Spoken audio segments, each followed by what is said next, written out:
If you're visiting Yellowstone National Park and have just started planning, then this episode is for you. Because when you first start planning a trip to a new park, it can be really hard to sometimes know where to start. And Yellowstone is one of the most incredible places in the United States, and it's one of the easiest national parks to plan badly. It's a lot.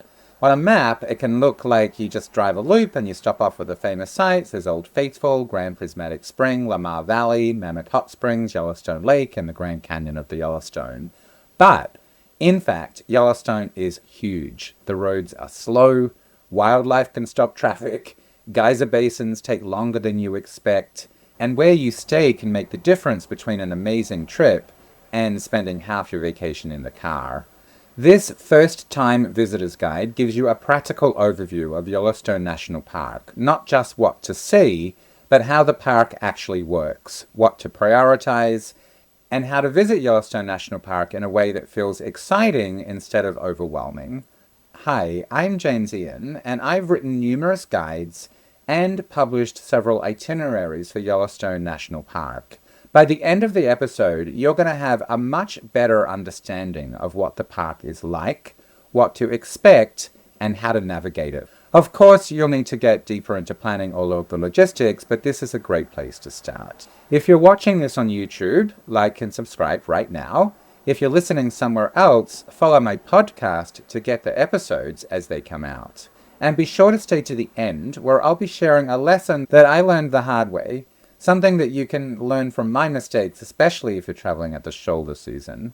Let's get started with the basics. Welcome to National Parks Collecting with James Ian, the national park expert. He's here to help you have the best national parks trips ever. Get tips, discover hidden gems, and learn all you need to know. This is your path to collecting national parks experiences, memories, and maybe even a stamp or two.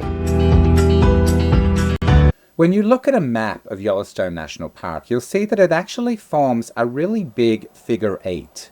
This is the Grand Loop Road. There are 5 entrances to Yellowstone National Park, and knowing the best way to get around can be tricky. So let's look at the different entrances.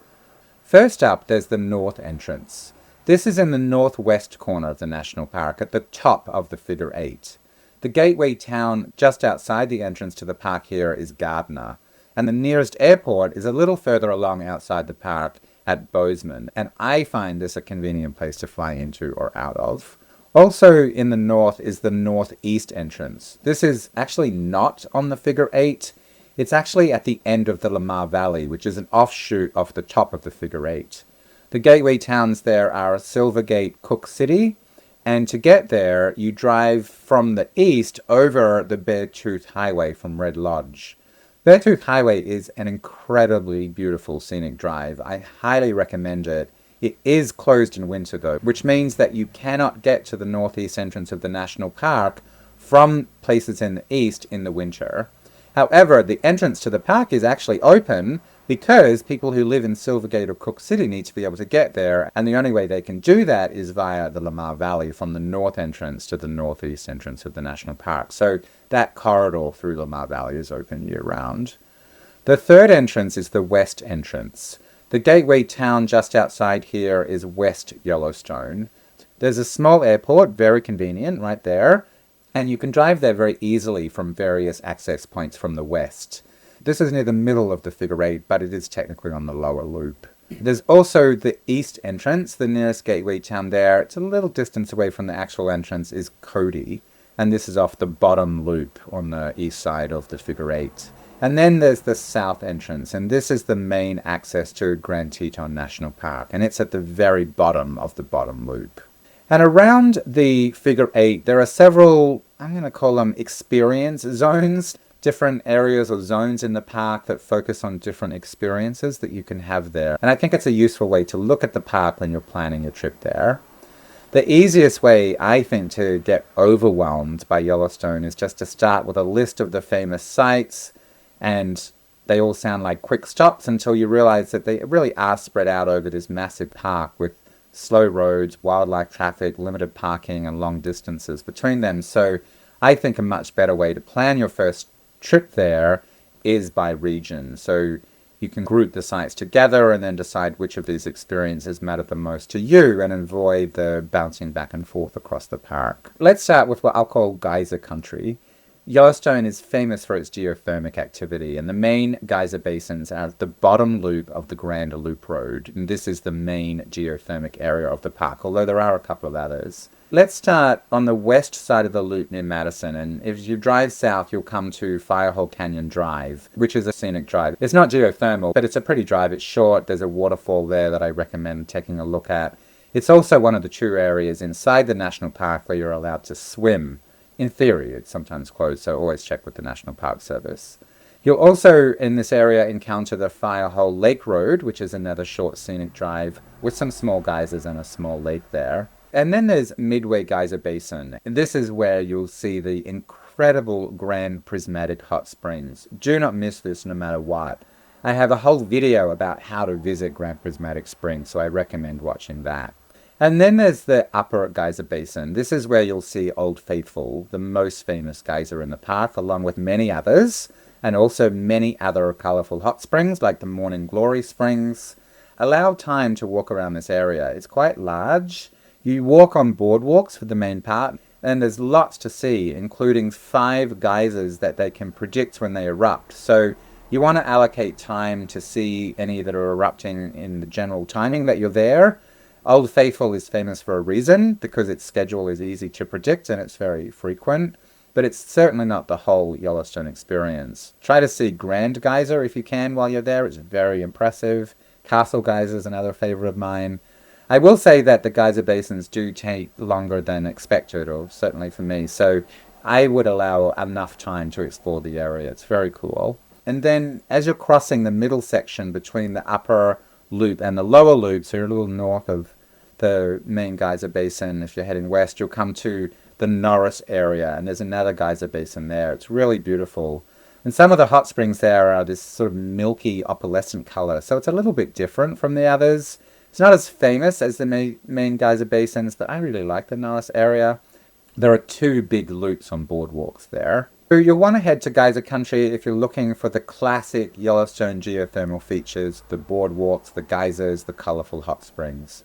I think it would be a shame to miss it on a first trip there. There are planning challenges there, including obviously the timing of the geyser eruptions. Parking can be a problem. The crowds, it is one of the most popular parts of the park. And also underestimating how long the boardwalk areas take. It's a little bit larger than you think maybe. This is not the place to go if you're looking to escape crowds or just making a quick 10-minute stop. So you do need to dedicate enough time and just be prepared that it is a popular area. Another experience zone, for want of a better expression, is Wildlife Yellowstone. And there are 2 main areas to see wildlife in the park. They are Lamar Valley and Hayden Valley. The start of Lamar Valley, which is often called America's Serengeti because there's so much wildlife that you can see there, is the Tower Roosevelt area, which is on the upper loop on the east side. Lamar Valley is a great place to see bison, wolves, etc. So if you're serious about wildlife watching, if you like open landscapes, I've seen herds of bison and wolves there. I have also driven through and seen not one single animal, so you do need to be patient, and luck does play a part. Early mornings and early evenings are generally when wildlife is more active, so this is when you have the best chance of seeing animals, but they are wild animals and there's no guarantees. I wouldn't try and visit here if you have just one day and try and squeeze as much as you can into the park. The geyser and the canyon areas maybe are better if you've just got such a limited amount of time. Hayden Valley is on the west side of the bottom loop, also another great place to see wildlife, including bison.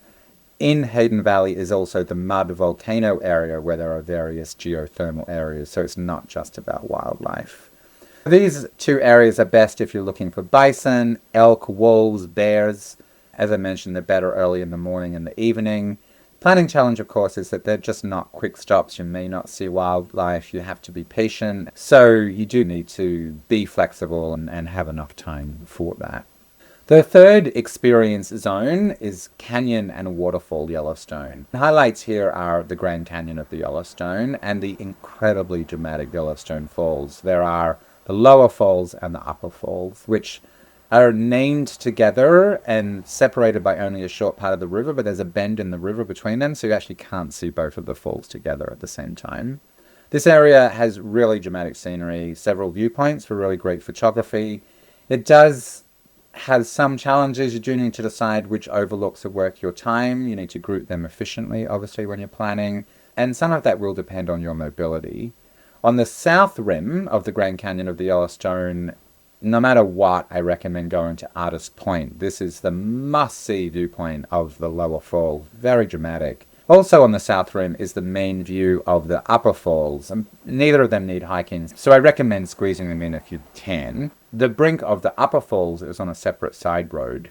And then on the north rim, there are some views that you can see without hiking. There's Lookout Point, there's Grand View. But there's also some that do require very steep hikes, like the brink of the lower falls and Red Rock Point. These are both totally worth it if you have the mobility, but don't underestimate it. There's a lot of stairs, and you need to go back up. They're kind of steep, but cool. Very cool. Their fourth experience zone is the Hot Springs and Historic Yellowstone, and this is centered around the north entrance at Mammoth. And here is where you'll see the travertine limestone terraces. They're nowhere else in the national park, and there are these really amazing terraces with shallow pools. It really has to be seen to be believed. The lower terraces have some boardwalks that you can walk around, and the upper terraces have a scenic drive. You can also walk around there, but there is a short one-way scenic drive there, so you can do that in your vehicle. Fort Yellowstone is also in this area, which is worth a short visit if you're interested in history. This is also a really good place to see elk, because there's often herds hanging around in this area. Mammoth can feel a little disconnected from the geyser-heavy southern half of the park, but if you have the time, I think it's totally worth it. It's very different from the rest of the park. If you're headed south on the east side of the upper loop, you'll cross over Dunraven Pass, which is a high point near Washington, and then you'll get to the canyon area of the park, which is on the southern part of the top loop. The fifth experience zone is the Lake and Quiet Yellowstone Zone. Lake Yellowstone makes up a lot of the southern part of the lower loop. This is the largest freshwater lake above 7,000 feet in North America. In this area, there's the West Thumb Geyser Basin, some more geysers, Grant Village, and the Fishing Bridge area. You can take a kayak, you can take a boat cruise, or your own boat on the lake, but the water is freezing cold, dangerously so do not go swimming. Boating, yes. Swimming, no. This is a great area if you want a slower pace, if you're looking for a less frantic feel, you don't want the same crowds, you want water views. It doesn't have the same wow factor that a lot of the other part of the park, so I wouldn't bother going there if you just have a day or two in the park. But if you have a few more days, then it's definitely worth adding on. Now that we've had an overview of the main areas of the park, before we look at even more detail at Yellowstone National Park, if you're watching this on my @National Parks Collector YouTube channel and you haven't already, please like and subscribe below. It really does help. Let's get to some practical information. First up, visitors centers. There are 10 visitor centers in the park. There's one at Old Faithful.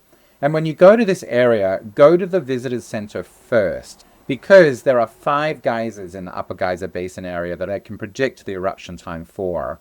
They have them on a blackboard there at the visitor center, and you can see when they'll be erupting at the time that you're there. So you can plan your timing of the walk around the Upper Geyser Basin so that you see those geysers at the eruption times. There's also a large visitor center, the Albright Visitor Center at Mammoth, that's worth stopping off and learning more about that area, because this area is really rich in history and it's really interesting. It was actually originally an army camp for when the national park was first set up. They needed to protect the national park by the army. Remember, the Yellowstone was the very first national park, not only in the United States, but in the entire world, and it started right there, so it's worth a stop.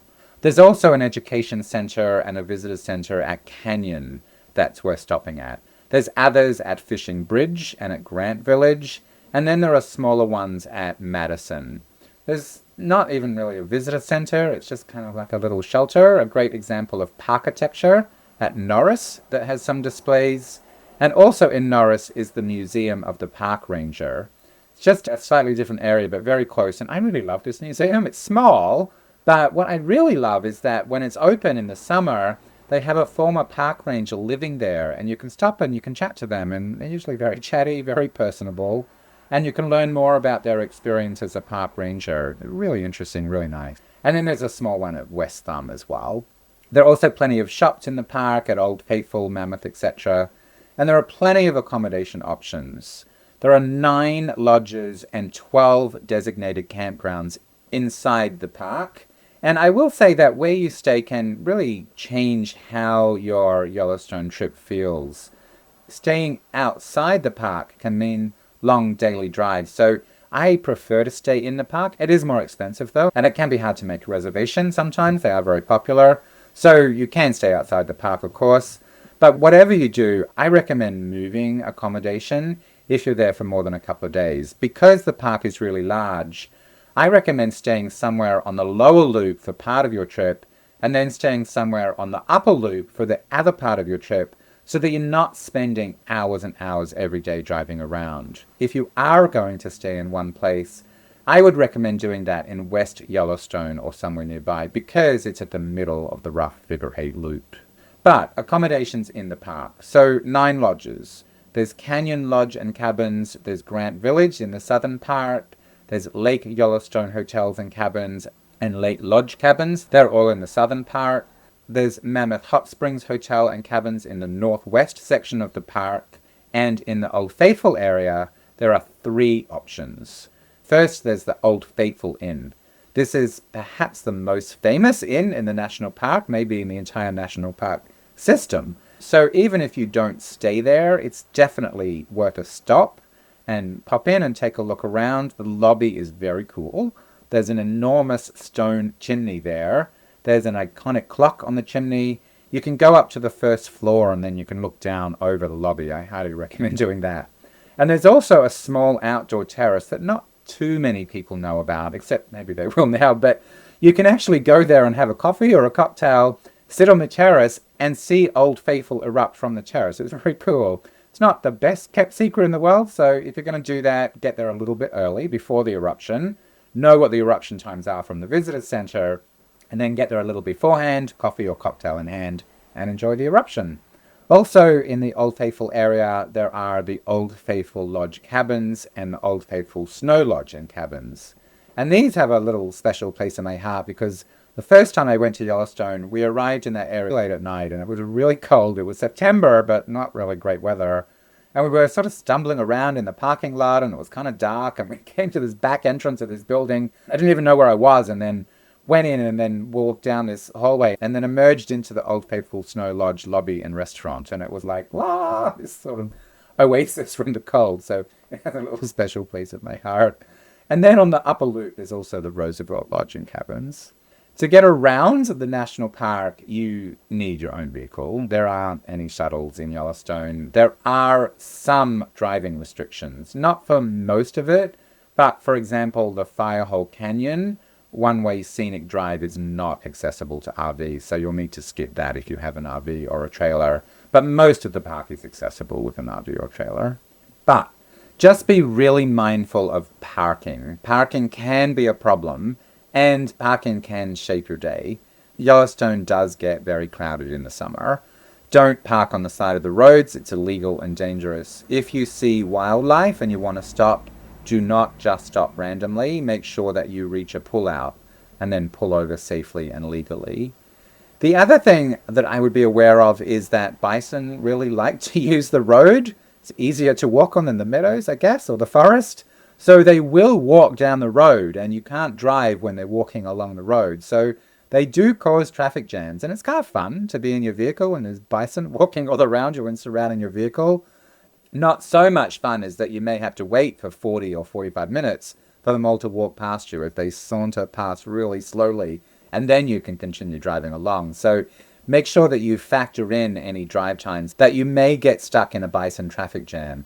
It's a very Yellowstone experience, but it does take extra time that you maybe didn't plan for. There's also swimming. If you're into swimming, if you're there in summer, there are 2 designated swimming spots. Do not go swimming in the colorful hot springs. They will rip the flesh off your body and will kill you. You do not want that to happen, obviously. The water is boiling hot, so always stay on the boardwalk. They're there for a reason. They are there to protect you. They are also there to protect the very fragile environment. Sometimes there's just a very thin crust of soil over the top of scalding, boiling hot water. You do not want that. But there are two places that you can swim legally and safely.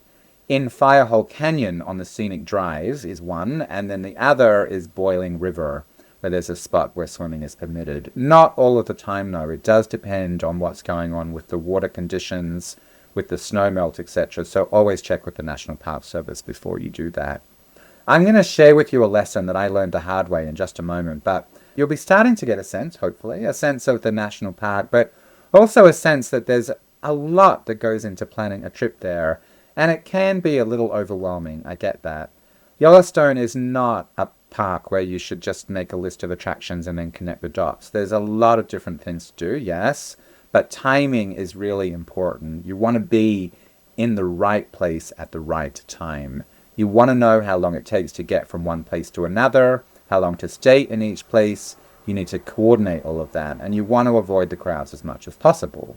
The biggest first-time mistake that I see people make is underestimating the drive times and not coordinating everything in a logical way. You want to be there at the best time to see the animals. You want to be there at the best time to see the geothermal activity. All of this is a lot, right? This is why I created some really detailed itineraries for Yellowstone National Park. There are 1, 2, 3, and 4 day options, and they're designed to take away the overwhelm. If you only have 1 or 2 days, you need to choose a very focused version of Yellowstone. Do not try to see the whole park. If you have more time, then of course you can see more things, but you still need to be able to connect them in a way that makes sense. There's a link in the show notes below, but we can take a quick walkthrough right now.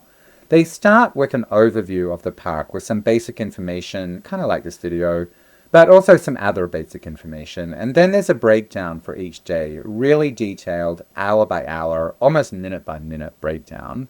There are some different options for the same area in the park at the same time of the day, because not everybody has exactly the same interest or the same mobility or the same preferred activity levels. So there are some options that you can create your own customized version, depending on your own preferences.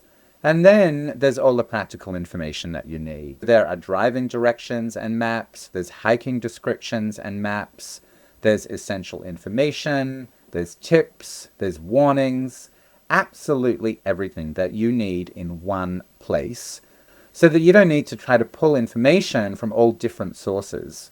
They're designed to be a plug and play. As I said, there's already flexibility built in, so that you can already customize them. If you want something even more customized and bespoke, some people do use all that information and create something even more tailored to their own interests. So both of these options are there for you. Without these itineraries, I do find people getting really stressed, and it's very easy to get overwhelmed with all of the planning to Yellowstone. With them, they just take away the overwhelm, and they give you comfort in knowing that you have all the information at hand and that you have the best trip planned for the time that you have available in the park. There's a link in the show notes below. Now, as promised, what's a lesson that I learned the hard way?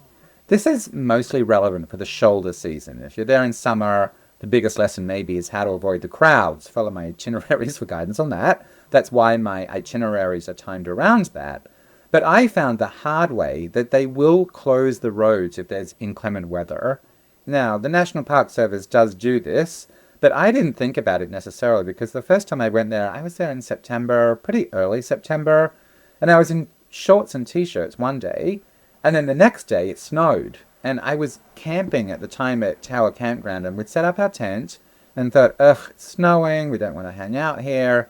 So we drove over the Dunraven Pass to the canyon area and hung out there. There's a really nice cafe, there's a really nice lounge area there. We were playing cards, having a grand old time. There's a really beautiful fireplace. And then we went to drive back to our tent, but they'd closed Dunraven Pass because they didn't want to deal with all the snow. So we were stuck. Like, the only way around was this really long way around the top part of the loop. So learn the lesson. They do close some of the roads. You don't want to be stuck on the wrong side of that, depending on where your accommodation is. So if the weather's looking a little not so great, make sure that you plan to be at or near your accommodation when you need to be. You don't want to be sleeping in the little lobby of a lodge like I had to do, Brent, tell you what. I hope this gives you a sense of what to expect in Yellowstone. If you want help planning your trip, check the links in the description box below. There's a bunch of planning and booking resources that you can use to plan and book your trip there. And keep watching my videos to get even more help so that you can have the best national parks vacation ever. And if you want to get notified about the next episode, subscribe and click below.